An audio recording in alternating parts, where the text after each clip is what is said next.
we'd have to hate mother and father and children.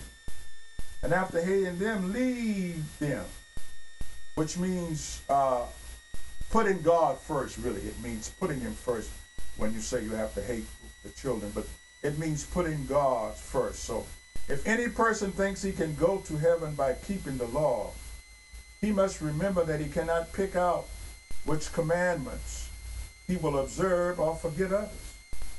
It is all or nothing. I believe we have that saying, 99 and a half just won't do. We got to have 100. But those who seek righteousness through works must remember that God, not they, defines what true righteousness is.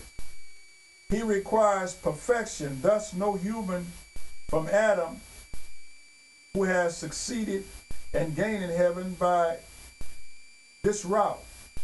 The law of God is not and never was the means of salvation. The law is like a strict guardian whose duty is to instruct the child and lead him to the truth.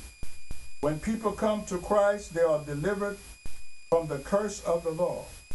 The law indeed is a curse, and those who seek righteousness, though, through it.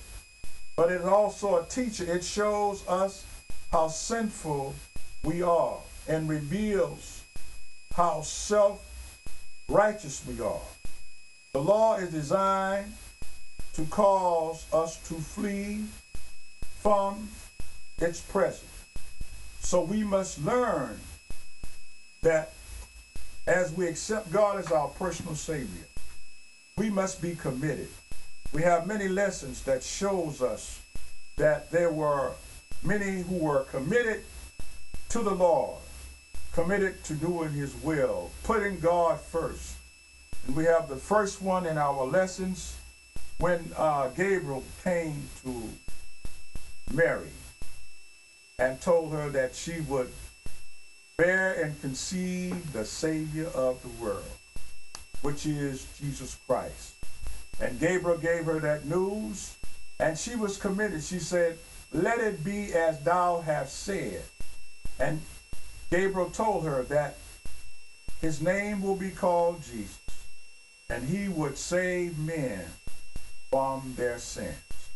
She accepted this miraculous words and a miraculous miracle to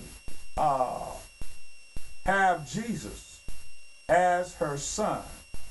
But then we must remember, though, that this was she supposed to be remembered by, that she was the one that would bring Jesus into the world, but that she could not save anybody.